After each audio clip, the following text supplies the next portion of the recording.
రాష్ట్రంలో కక్షపూరిత పాలన సాగుతూ ఉంది. చాలామంది పౌరులు భయభ్రాంతులతో బ్రతికే పరిస్థితి ఉంది అని ఈ కూటమి ప్రభుత్వాన్ని వ్యతిరేకించే పార్టీలో వ్యతిరేకించే పౌర సమాజమో కాదు, ఈ కూటమి పార్టీలో ఉన్న కీలక నేతలు కూడా ఈ ప్రభుత్వ విధానాల వల్ల పౌర సమాజం భయపడే పరిస్థితి వస్తుంది అని డైరెక్ట్గానే కామెంట్ చేసే పరిస్థితి వచ్చింది. కొన్ని సమీక్షా సమావేశాల్లోనే ఈ కామెంట్ చేసే పరిస్థితి వచ్చిందంటే ఈ జస్ట్ ఇమాజిన్ ఎలా ఉంది.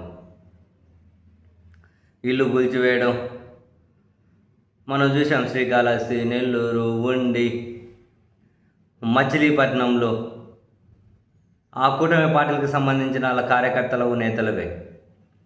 మచిలీపట్నంలో ఒక జనసేన కార్యకర్త ఇల్లు కూల్చేస్తే ఎంత పెద్ద ఇష్యూ అయినా అప్పుడు అక్కడికి పేర్ని నాని గారు వెళ్ళడం, గొడవ ఇష్యూ ఇవన్నీ చూసాం.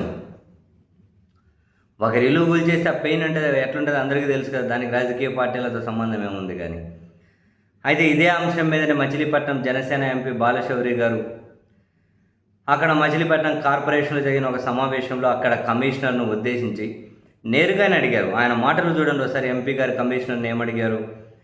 సార్, నాకు ఇప్పుడు చెప్పండి, ఆ మధ్య ఇంటిని కూల్చేశారు, అది ప్రైవేట్ ఆస్తి, కోర్టు ఆదేశాలు ఏవైనా ఉన్నాయా కూల్చేయమని?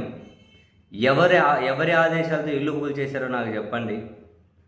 మచిలీపట్నంలో అయితే పౌర సమాజం భయపడిపోతుంది. 200 మంది పోలీస్ ఫోర్స్ను ఉపయోగించారు. మీరేమైనా శాఖకు లేఖ రాశారా? ఇది ఆ లేఖ నాకు చూపించండి.